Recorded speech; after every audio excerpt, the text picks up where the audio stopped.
Que la bénédiction de Dieu le Père, de Dieu le Fils et de Dieu le Saint-Esprit soit avec vous et toute votre famille. En ce moment, qu'un manteau de paix, tissé du plus pur amour céleste, descende sur votre foyer. Il couvrira chaque cœur, chaque vie et chaque recoin de votre maison. Que le sceau du Très-Haut soit placé sur votre porte. C'est un signe de protection divine qui garde et délivre de tout mal. Bienvenue dans cet espace sacré, cet autel de prière que nous avons construit ensemble. Nos voix s'y unissent pour implorer ce que nous avons de plus précieux, notre famille. Père bien-aimé, au nom puissant de Jésus-Christ, nous nous levons maintenant. Nous le faisons avec foi et autorité spirituelle. Non pas comme des victimes des circonstances, mais comme des fils et des filles du Dieu Très-Haut. Nous sommes les héritiers d'une alliance de victoire. Nous nous revêtons de l'armure de Dieu. Ainsi, nous pourrons tenir ferme contre les ruses de l'ennemi. Et, en vertu de cette autorité qui nous a été conférée, nous déclarons: aucune arme forgée contre notre maison ne prospérera. Nous nous levons contre l'esprit de division qui tente de semer la discorde. Il cherche à créer l'amertume et la séparation entre époux, parents, enfants et frères. Par l'autorité qui est dans le nom de Jésus, nous le réprimandons. Nous lui ordonnons de se retirer maintenant. Au nom de Jésus, nous brisons toute malédiction de discorde, de divorce et d'adultère. Elle aurait pu être transmise à travers les générations. Nous annulons le pouvoir des paroles de malédiction, des critiques destructives et des ragots. Nous annulons aussi les calomnies lancées pour déstabiliser nos foyers. Nous déclarons que ces mots tombent à terre et n'ont aucun pouvoir sur nous. Par le pouvoir du sang de Jésus, nous défaisons maintenant toute œuvre d'envie, de sorcellerie ou de magie. Nous annulons toute attaque spirituelle dirigée contre l'harmonie et la prospérité de notre famille. Nous érigeons un mur de feu du Saint-Esprit autour de nos fils et de nos filles. Nous les couvrons du sang de l'agneau. Nous déclarons que le dévoreur, le destructeur, ne touchera pas leur vie. Il ne touchera pas leurs esprits, leur cœur ou leur avenir. Nous ordonnons que l'esprit de rébellion, de dépendance, de désobéissance et de confusion mentale s'éloigne de nos enfants. Nous te les consacrons, Seigneur. Nous proclamons qu'ils sont l'héritage du Seigneur, et le fruit de notre ventre est sa récompense. Nous déclarons la victoire de Jésus-Christ sur chaque domaine de notre vie familiale. Là où il y avait discorde, nous proclamons la paix. Là où il y avait des blessures, nous proclamons la guérison. Là où il y avait manque, nous proclamons l'abondance. Là où il y avait ténèbres, nous proclamons la lumière du Christ. Car notre famille n'appartient pas au hasard. Elle appartient au Seigneur, rachetée et lavée par le précieux sang de l'agneau. Maintenant, respirez profondément. Permettez que l'intensité de cette bataille spirituelle cède la place à une profonde réflexion. Elle doit se faire dans le cœur du Père. Je veux que vous veniez avec moi dans un voyage. C'est un voyage au cœur de l'une des histoires les plus émouvantes de la Bible. Elle se trouve dans l'évangile de Luc, chapitre 15. C'est l'histoire que nous connaissons comme celle du Fils prodigue. Mais je préfère l'appeler l'histoire du Père qui aime inconditionnellement. Imaginez la scène. Un fils plus jeune, peut être impatient, séduit par les lumières d'un monde inconnu, s'approche de son père. Il lui dit des mots qui ont dû déchirer l'âme de cet homme. « Père, donne-moi la part de bien qui me revient. » En d'autres termes, « Père, pour moi, tu es déjà mort. Je ne veux que ce qui m'appartient.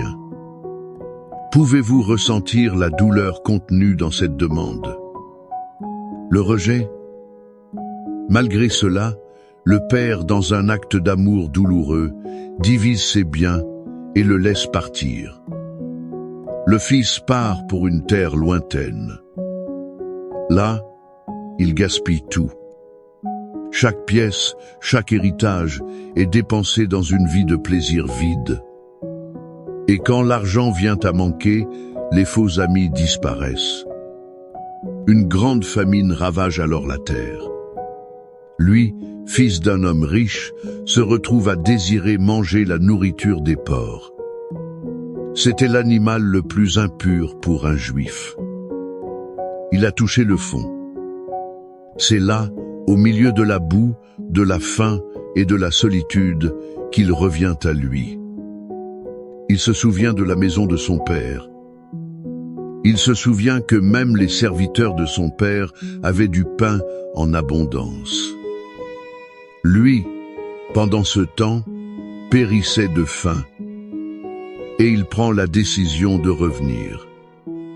Mais ce qui me touche profondément n'est pas seulement le repentir du fils. C'est aussi l'attitude du père. La Bible dit, tandis qu'il était encore loin, son père le vit. Cela signifie que chaque jour, ce père montait au point le plus haut. Il regardait la route, attendant, aspirant au retour de son fils. Son cœur était serré par le désir. Il n'avait pas de liste d'accusations. Il ne préparait pas un sermon. Il attendait simplement. Et quand il le voit, sale, mal vêtu, sentant les porcs, il ne ressent pas de dégoût. Il est ému d'une intime compassion. Il court à la rencontre de son fils, ce qu'un homme de sa position n'aurait pas fait. Il l'embrasse et le serre dans ses bras. Avant que le fils ne puisse finir son discours de repentir préparé, le père l'interrompt. Il crie au serviteur, « Apportez vite la plus belle robe, un anneau pour son doigt et des sandales pour ses pieds. Apportez le veau gras et tuez-le. Mangeons et réjouissons-nous, car mon fils était mort et il est revenu à la vie. Il était perdu et il l'est retrouvé. » Cette histoire est un miroir du cœur de Dieu pour votre famille. La première leçon que nous apprenons est que l'amour de Dieu n'abandonne jamais. Êtes-vous un père ou une mère dont le cœur est brisé? Cela est dû à un fils ou une fille qui s'est égaré. Ont-ils fait des choix qui vous ont embarrassé? Ces choix vous ont être blessés profondément. La communication a-t-elle été coupée? Le silence crie alors plus fort que n'importe quel mot. Le Père céleste, comme le Père de la parabole, est sur la route. Il regarde et attend. Son amour ne se base pas sur les performances de ses enfants. Son amour ne diminue pas avec leurs erreurs. Il continue d'aimer, d'attendre et de croire en la restauration. N'abandonnez pas votre fils, n'abandonnez pas votre fille. Le Père céleste n'a pas abandonné. La deuxième leçon est qu'il y a toujours un chemin de retour. Le fils prodigue n'a commencé son voyage de retour que lorsqu'il est revenu à lui. Notre prière aujourd'hui est pour nos êtres chers qui sont loin, perdus en terre lointaine. Qu'il s'agisse de dépendance, de mauvaises relations, d'amertume ou d'orgueil, qu'ils puissent revenir à eux. Que l'Esprit Saint puisse leur rappeler l'amour, la sécurité et l'identité qu'ils ont à la maison, dans la famille et, principalement, en Dieu. La restauration commence par un moment de lucidité spirituelle. Nous pouvons et devons prier pour cela. La troisième leçon, être la plus difficile, est le pouvoir du pardon. Ce pouvoir sert à restaurer la famille. Le Père n'a pas seulement pardonné, il a célébré. Il a restauré l'identité du Fils avec la robe, l'anneau et les sandales. Il a restauré la communion par une fête. Combien de fois, dans nos familles, gardons-nous des ressentiments, des erreurs du passé qui deviennent des armes dans le présent? Avez-vous agi comme le père qui court à la rencontre? Ou comme le frère aîné resté dehors, plein de justice propre et de colère? Il refusait de participer à la fête de la réconciliation. La guérison de votre famille pourrait attendre votre décision. Il faut courir, embrasser et célébrer le pardon au lieu d'exiger la justice. Maintenant, je veux que vous compreniez que ce Père qui attend les bras ouverts est le même Père. Il nous promet protection et soins quotidiens. Les Écritures sont sa lettre d'amour pour nous. Elles sont remplies de promesses qui sont notre refuge. Le psaume 91 est la promesse de la protection de ce Père céleste pour ses enfants. C'est le bouclier de la foi qu'il nous donne. Il sert à éteindre tous les dards enflammés du malin. Et le psaume 23 est l'affirmation de son soin, de sa provision et de sa guide constante. C'est pour toute notre famille, notre bon berger. Par conséquent, maintenant je vous invite à fermer les yeux, si vous le pouvez. Calmez votre âme et recevez ces paroles non comme un poème ancien. Recevez-les comme une déclaration de foi vivante et puissante sur votre maison. Recevez le psaume 91 comme un décret de protection divine. C'est pour votre vie et votre famille. Celui qui habite sous l'abri du Très-Haut reposera à l'ombre du Tout-Puissant. Je dirai de l'Éternel: il est mon Dieu, mon refuge, ma forteresse. En lui je me confie, car c'est lui qui te délivre du filet de l'oiseleur. Il te délivre aussi de la peste pernicieuse.